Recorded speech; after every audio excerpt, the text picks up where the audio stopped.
Senopati langsung memanggil Raden Ronggo ke kamarnya dengan disertai Ki Juru Mertani. Senopati menatap tajam pada Raden Ronggo. Suaranya bergetar tanda ia menahan amarah. "Kamu sudah melakukan tindakan yang keterlaluan, Ronggo." Raden Ronggo terperanjat mendapati kemarahan ayahnya tersebut. Dengan tatapan keheranan ia menjawab, "Bukankah Ramanda sudah mengizinkan saya untuk membalas prajurit Tuban yang terus menyerang saya itu? Tapi kenapa kamu sampai membunuh mereka? Kenapa?" Semprot Senopati dengan mata melotot. Raden Ronggo terdiam. Dia lalu menundukkan kepalanya. Sementara teguran Senopati terus meluncur dari mulutnya. "Jumawa, suka pamer. Kamu ingin mendapatkan tepuk tangan dan decak kagum, bukan? Tapi apa pantas tepuk tangan dan decak kagum itu kamu dapat dari 2 nyawa manusia? Tapi..." Raden Ronggo terbata. "Jawab, kamu ingin mendapat pujian, bukan?" Mendengar itu, Raden Ronggo langsung mengangkat kepalanya dan menjawab ayahnya dengan menghaturkan sembahnya terlebih dahulu. "Ampun Romo, hamba menyesal." Senopati mendenguskan nafasnya. Jengkel benar ia pada putranya yang susah ia atur tersebut.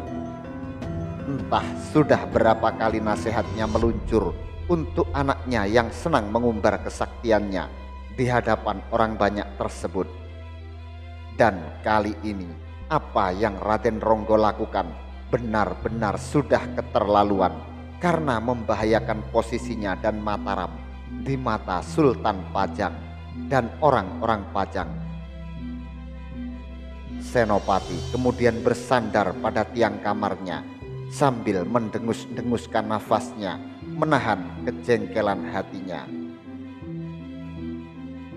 Melihat situasi yang semakin memanas, Ki Juru Mertani pun angkat bicara. "Sebenarnya anakmu itu tidak sepenuhnya salah, Ger. Kamu tahu tombak yang dipakai oleh Ki Brangas dan Ki Jogoboyo itu tombak sakti. Tombak Kiai Banyujaga dan Kiai Banyukilat. Itu artinya baik Ki Brangas dan Ki Jogoboyo serta Adipati Tuban itu memang sengaja mau membunuh anakmu, Ger." Senopati menghela nafas berat, lalu menjawab dengan suara yang masih bergetar, "Apapun alasannya, hasilnya akan tetap sama. Adipati Tuban akan mempengaruhi Ramanda Sultan bahwa kita memang mempersiapkan kekuatan." Senopati lalu menoleh lagi pada Raden Ronggo. "Kau tahu apa artinya itu, Ronggo?" Pemuda bertampang gagah dan parasnya cakap ini hanya menggeleng pelan. Kembali emosi Senopati tersulut. "Goblok, itu semua akan merugikan kerja Ramandamu. Pajang akan menjadi kian siap dan akan mengawasi setiap gerak-gerik kita. Mengerti kamu?" "Hamba tidak mengerti semua itu. Hamba kira Romo dan Eyang tahu bahwa ternyata tombak Ki Brangas dan Ki Jogoboyo cukup sakti. Apabila ajian Karangwojo hamba tidak mampu menahannya, hambalah yang akan tewas. Untuk harga diri dan kehormatan Mataram Romo." Ucap lirih pemuda garang yang wajahnya menyiratkan kecongkaan ini dengan menundukkan kepalanya. Senopati mencibir jawaban putranya tersebut. Oh, jadi kamu tidak menyesali perbuatanmu kan? Sombong, jumawa. Aku dan kerabat Selo lainnya tidak pernah mengajarkanmu untuk berbuat sombong dan jumawa seperti itu. Mendapati bentakan dari ayahandanya tersebut, Raden Ronggo langsung melompat bangun dari duduknya. Dengan mendengus kesal, ia langsung melangkah meninggalkan kamar ayahnya. Ronggo, mau kemana? Ronggo, panggil Senopati. Tapi sebagai jawaban, yang terdengar adalah suara pintu kamar Senopati yang dibanting sampai jebol. Ki Juru Mertani langsung memegang bahu untuk menahan langkah keponakannya tersebut. Angger terlalu keras menegur Ronggo. Anak muda mana yang tidak jumawa kalau memiliki kedikjayaan tinggi seperti dia? Apalagi dia itu umurnya kan baru 16 tahun. Untuk menghadapi anak yang umurnya segitu, kamu harus sangat sabar, Ger. Senopati mengangguk lemas. Anak itu dari kecil memang sudah susah diatur. Dan yang saya takutkan, kesaktian yang dia miliki sudah ada sejak lahir. Desahnya sambil mengingat ketika Raden Ronggo lahir dari rahim istri pertamanya, yakni Roro Semangkin, salah seorang dayang Ratu Kalinyamat. Kembali terdengar suara nafas berat Senopati ketika ia nekat mencintai Roro Semangkin yang sejatinya adalah calon selir Sultan Hadiwijoyo. Namun atas kemurahan hati ayah angkatnya tersebut, Roro Semangkin diberikan kepada Senopati untuk ia nikahi. Dari pernikahannya itu lahir Raden Ronggo. Ya, Ki Juru mengangguk-angguk. Sudah, sekarang Angger istirahat saja dulu. Paman akan menyuruh Surodipo untuk menjaga Ronggo. Paman khawatir ia akan minggat. Senopati pun menganggukkan kepalanya perlahan. Sekeluarnya dari kamar ayahnya, Raden Ronggo langsung berlari ke bagian belakang Balai Kademangan Mataram. Ditabraknya tembok tinggi yang tebal dan kokoh di belakang Balai Kademangan tersebut hingga jebol. Dengan wajah merah padam dan nafas tersengal-sengal menahan emosinya, Raden Ronggo terus berlari memasuki hutan Mentao, meninggalkan kota gede. Kenapa saya yang disalahkan? Geram pemuda berahang kokoh dengan wajah congkak ini. Des! Brak! Sebatang pohon besar langsung tumbang dipukul oleh Raden Ronggo untuk melampiaskan kekesalannya. Di taman belakang Balai Kademangan Mataram, Senopati nampak berjalan mondar-mandir dengan gelisah. Amatlah ia sesali luapan amarahnya yang ia tumpahkan begitu saja pada Raden Ronggo. Kini ia menyadari bahwa perkataan pamannya adalah benar, bahwa untuk mendidik pemuda seusia Raden Ronggo, apalagi yang memiliki sifat sangat keras kepala, tidak bisa dengan cara yang keras pula. Terkadang ia harus dididik dengan cara yang lembut. Senopati pun menghempaskan nafasnya yang berat pada udara malam yang sejuk tersebut. Mengingat semua kelakuan Raden Ronggo yang sulit diatur, ia pun berniat untuk menitipkan putra sulungnya tersebut pada pamannya Ki Juru Mertani untuk dididik dengan benar.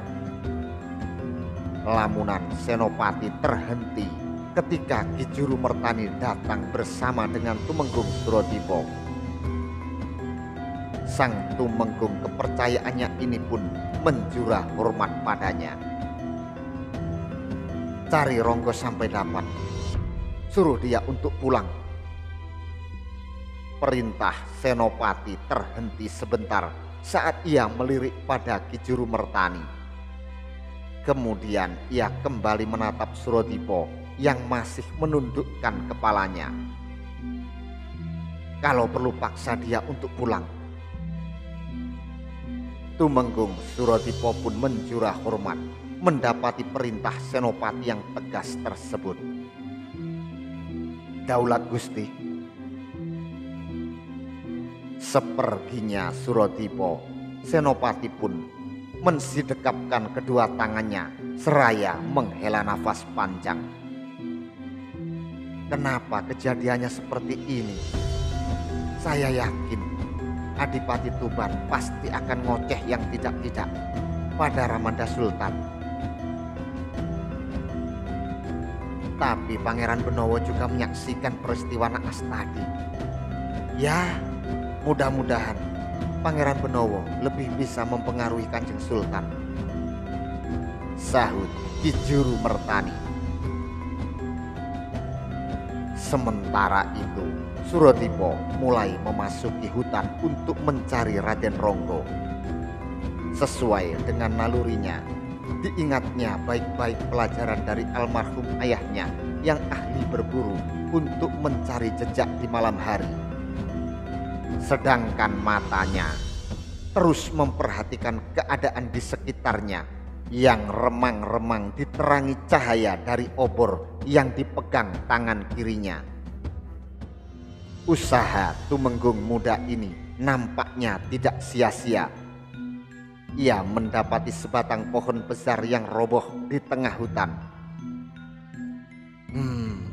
Pohon ini tidak roboh dengan sendirinya.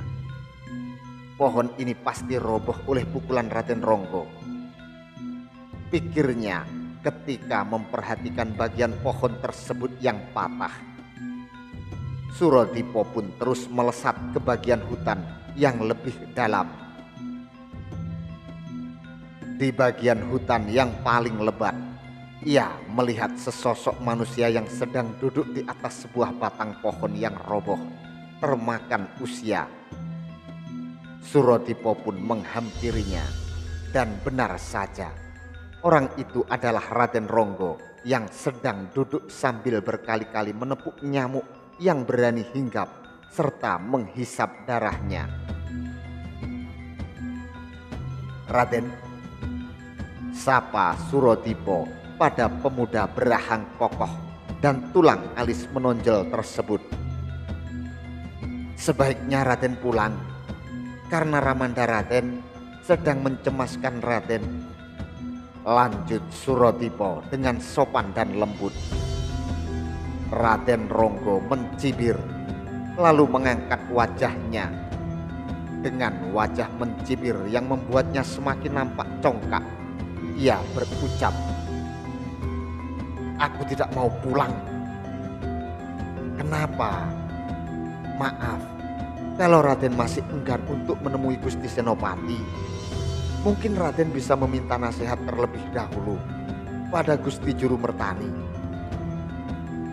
tanya sekaligus usul dari Surodipo. Raden Ronggo mendengus, kemudian ia membuang pandangannya dari Surodipo.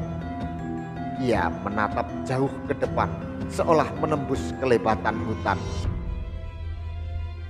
"Apa pendapat Kakang dengan kejadian Ki Brangas dan Ki Jogoboyo tadi? Apa salah aku membela diri? Padahal dua prajurit Tuban itu terus berusaha membunuhku dengan tombak saktinya." Surodipo yang tadi juga berada di tempat kejadian peristiwa dan menyaksikan peristiwa tersebut menghela nafas. Memang kalau dilihat dari kejadiannya, ia setuju bila Raden Ronggo membela dirinya. Memang Raden pantas membela diri karena kedua prajurit Tuban yang bernama Ki Brangas dan Ki Jogoboyo itu terus berusaha mencelakai bahkan membunuh Raden dengan tombak pusakanya. Jawabnya, benar kan? Raden Ronggo lalu berdiri dan menatap Surodipo. Bagi siapapun yang menyaksikannya akan paham dengan tindakanku. Eyang Juru Mertani juga memahami tindakanku. Tapi kenapa Romo Senopati terus saja menyalahkan aku? Aku tidak mau disalahkan, karena aku sama sekali tidak bersalah. Tukas Raden Ronggo. Tapi sebaiknya Raden bicarakan baik-baik dengan Gusti Senopati dan Gusti Juru Mertani. Bagaimana Raden mau berbicara untuk membela diri kalau Raden pergi dari rumah? Ujar Surodipo. Aku tetap tidak mau pulang ke rumah, tegas Raden Ronggo. Aku mau melanglang buana. Silakan. Saya tidak dalam posisi untuk mencegah Raden. Tapi saya minta agar Raden membicarakannya dan meminta izin terlebih dahulu dengan Ramanda Raden. Bujuk Surodipo. Tidak usah. Dari dulu Romo tidak pernah memahami aku. Aku ingin melanglang buana dan menjajal semua orang sakti yang namanya aku dengar dari angin yang mengabarkannya. Aku sudah bosan dengan keadaan di Mataram yang serba banyak aturan itu. Tolak Raden Ronggo dengan nada tinggi. Surodipo menghela nafas berat. Putra Senopati yang berada di hadapannya ini sangat keras kepala dan tidak bisa dibujuk sama sekali. Ia jadi teringat peristiwa 6 tahun yang lalu saat usianya sama seperti Raden Ronggo. Surodipo selalu penasaran untuk menolak nasihat ayahnya. Bahkan ia hampir saja nekat kabur dari rumah bersama Retno Jumini ketika hubungan mereka dilarang oleh Ki Wirojoyo setelah peristiwa ketahuannya Ki Margoloyo, ayah Retno yang ternyata adalah siluman serigala kelabu. Pemimpin gerombolan rampok yang sangat kejam. Kini ia bisa memahami bagaimana pusingnya kepala ayahnya ketika menghadapi dirinya yang selalu berontak tersebut. Ya, seperti Raden Ronggo yang kini berontak pada ayahnya tersebut. Surodipo pun berusaha untuk bersabar. Dia lalu memegang pundak Raden Ronggo dengan lembut. Raden Ronggo langsung melotot ketika Surodipo memegang bahunya. Kenapa? Kenapa Kakang mau memaksa aku? Dengan marah ia mengibaskan tangan Surodipo dari bahunya dengan kekuatan tenaga dalam. Surodipo terkejut dengan kibasan tangan Raden Ronggo untuk melepaskan tangannya dari pundak putra Senopati tersebut karena diiringi dengan tenaga dalam yang dahsyat. Kalau orang biasa pasti sudah terpental jauh dan langsung celaka oleh kibasan tangan Raden Ronggo tersebut. Tetapi Surodipo berusaha untuk tetap bersabar dan menahan dirinya. Ia menutupi keterkejutannya dan tetap bersikap sopan. Maaf Raden, saya hanya menjalankan tugas untuk memanggil Raden pulang. Sebaiknya Raden menemui Gusti Senopati dulu, kalaupun Raden ingin tetap melanglang jagat. Namun nampaknya Surodipo harus menemui jalan buntu ketika dilihatnya Raden Ronggo mengangguk-angguk sambil tersenyum aneh. Dengan congkak dan pongah ia berkata, ternyata Kakang bisa menahan pukulan tenaga dalamku. Kalau orang biasa, pastilah ia sudah celaka. Minimal tangannya hancur. Tapi Kakang masih bisa bersikap tenang dan tidak terluka sedikit pun. Bagus, bagus, aku suka. Surodipo tak menyangka kalau perbuatan Raden Ronggo barusan adalah suatu bentuk tantangan terhadap dirinya. Kini ia bisa langsung menebak maksud Raden Ronggo yang sedang tertawa di hadapannya. Tapi meskipun begitu, ia bertanya juga pada putra majikannya tersebut. Loh, apa maksud Raden? Jangan pura-pura dungu, Surodipo. Raden Ronggo tertawa sambil menatap tajam pada Surodipo. Sebenarnya aku sudah lama penasaran padamu. Aku juga sudah mendengar kehebatanmu yang bisa mengalahkan dukun teluh sakti bernama Nyi Narasati dan kelompok 7 bayangan setan. Maka tak heran Romo dan Eyang Juru Mertani sangat mempercayaimu sampai mereka mengangkatmu menjadi tumenggung di usia semuda ini. Surodipo sudah bisa menebak apa yang bakalan terjadi pada dirinya. Maka diam-diam ia pun mulai menghimpun tenaga dalamnya untuk menjaga dirinya dari kemungkinan terburuk. Sedangkan Raden Ronggo terus tertawa kegirangan. Dengan berkancak pinggang, ia berjalan memutari tubuh Surodipo. Tergambar jelas dari wajahnya, Raden Ronggo nampak sangat senang dan bersemangat, seperti anak kecil yang mendapat mainan baru. Surodipo, ayahku dan Eyang Juru Mertani pasti tidak akan mempercayai orang dengan sembarangan. Kalau mereka mempercayai seseorang, pastilah orang itu memang pantas dipercayai dan waskita serta linuwe. Selain itu, aku dengar kau juga mempunyai keris pusaka yang sangat sakti bernama Kiai Guntur Geni, yang konon pusaka yang dapat menandinginya hanya keris Kiai Sengkelat dan keris Kiai Carubuk milik Eyang Sultan Hadiwijoyo, serta tombak Kiai Pleret milik Romo Senopati. Aku jadi sangat penasaran padamu, ujar Raden Ronggo yang seolah mengetahui kesaktian pusaka milik Surodipo tersebut. Surodipo pun terkejut sebab pusaka warisan dari gurunya tersebut tak pernah ia pamerkan, malah sangat ia sinengkerkan. Tapi ternyata Raden Ronggo bisa mengetahuinya karena putra Senopati ini memiliki ketertarikan yang amat sangat pada benda-benda dan senjata-senjata pusaka bertuah. Selain itu, ia juga diberitahu oleh Ki Juru Taman akan kesaktian keris pusaka milik Surodipo tersebut. Karena ia dan Ki Juru Taman yang merupakan jin makhluk halus suruhan Ratu Kidul untuk menjaga Senopati dan wilayah Mataram tersebut berteman cukup dekat. Tiba-tiba sorot mata dan raut wajah Raden Ronggo berubah. Maka dari itu, push! Tenaga dalam yang luar biasa hebatnya, Raden Ronggo membabatkan tangan kanannya pada leher Surodipo. Yang diserang pun langsung melompat mundur.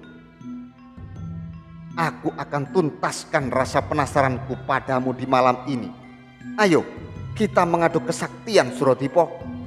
Kalau perlu, cabut kerismu. Aku ingin menjajalnya. Kesabaran Surodipo benar-benar sedang diuji. Ia masih berusaha bersabar dengan bersikap lunak. Ia pun menghaturkan hormatnya dengan harapan agar Raden Ronggo tidak meneruskan niatnya. Maafkan hamba, Raden. Tentu hamba tidak bisa meladeni Raden. Hamba hanyalah abdi dari ayah Raden. Mana mungkin hamba berani untuk bertarung dengan Raden. Akan tetapi Raden Ronggo malah mencibir sikap sopan dan hormat Suratipo tersebut. Kalau begitu, anggaplah aku bukan anak majikanmu. Atau kau boleh mampus penasaran. Ya! Raden Ronggo langsung mencecar Suratipo dengan serangan-serangan yang mengarah ke bagian-bagian tubuh yang vital. Dengan mengerahkan tenaga dalam yang teramat dahsyat.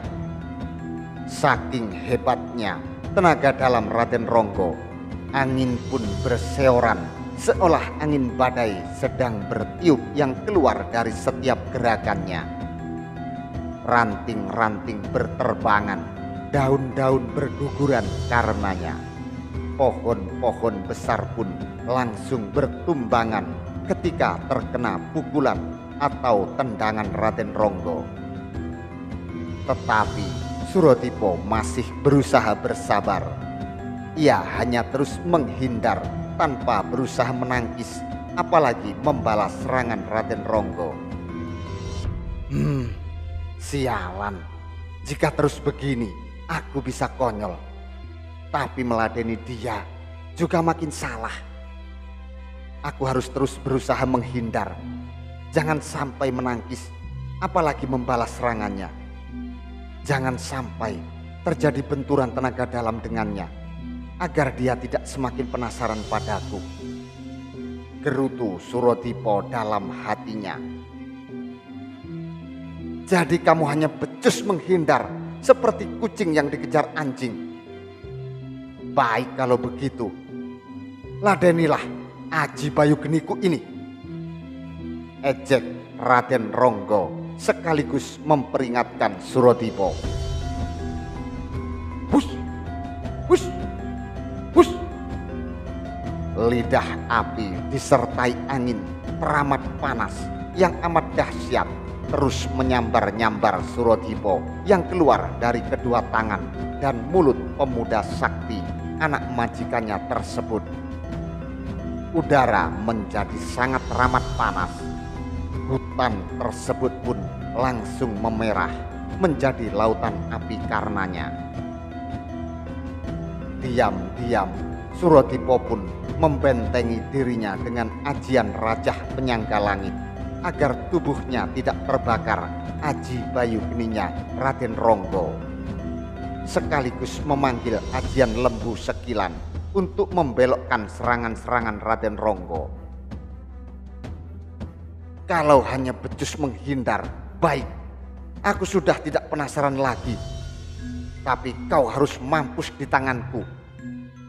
Gertak Raden Ronggo yang langsung bersiap memanggil ajian Gelap Ngampar. Suratipo terkejut melihat Raden Ronggo yang bersiap untuk melepaskan ajian Gelap Ngampar yang juga merupakan ajian Pamungkas Senopati ing Alogo tersebut. Raden, tunggu. Kenapa Raden sampai harus mengeluarkan ajian Gelap Ngampar? Apakah Raden sangat ingin membunuh saya? Ingat Raden, saya bukan musuh Raden. Malahan saya adalah abdi dari ayah Raden. Saya juga tidak punya salah apapun kepada Raden maupun kepada ayah Raden. Persetan, tukas Raden Ronggo dengan mata berkilat-kilat menyala oleh sinar perak sebagai akibat dari ajian Gelap Ngampar yang sedang ia panggil. Kau harus mampus karena telah bersalah. Bersalah tidak mau meladeni aku. Nampaknya Suratipo hendak membuka mulutnya lagi. Tapi Raden Ronggo benar-benar tidak memberinya kesempatan. Dengan kalap, Raden Ronggo terus menembakkan ajian Gelap Ngamparnya. Petir-petir besar berwarna perak yang keluar dari kedua telapak tangan Raden Ronggo terus menyambar-nyambar Suratipo. Kembali Suratipo harus berjumpalitan ke sana kemari menghindari serangan ganas Raden Ronggo menggunakan ajian Tatar Bayu dan Lembu Sekilan, sekaligus membentengi dirinya dengan ajian Rajah Penyangga Langit.